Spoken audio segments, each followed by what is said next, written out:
Hey Instructables, I was going to show you guys my pull-up bar and enter this video in the fitness contest. I made it out of scraps with studs and plywood.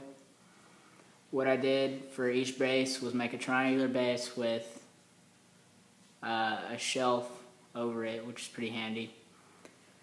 And so right here, I used a stud finder to find the stud in the wall and screwed some pretty big hex screws right there.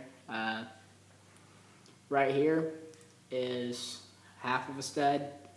Cut it in half right there and screwed it in on the sides for support. I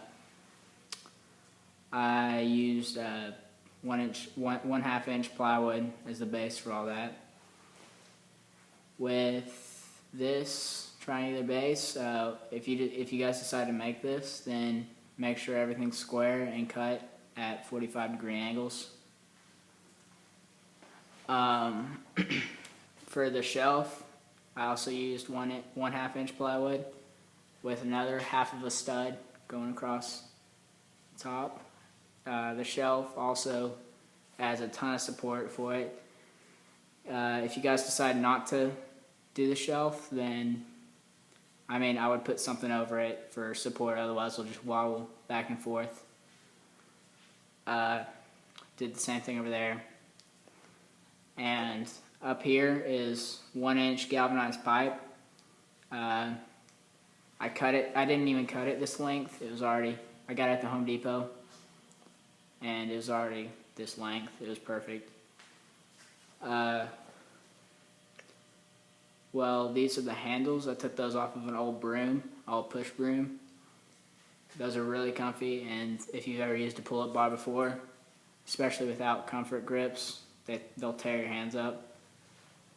I used a 1-inch spade bit also to drill a hole through right there. And, well, for the top, I can't really show you, but for up there, I used, there's a little pin holding in the bar, keeping it from twisting around. What I did there was, instead of going out and buying little pins or anything, I took a nail and used a Dremel to cut the ends off of it, or the pointy end off of it.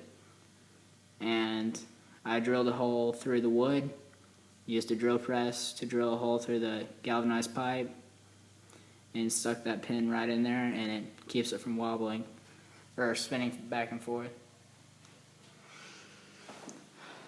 And that's pretty much it. I hope you liked it.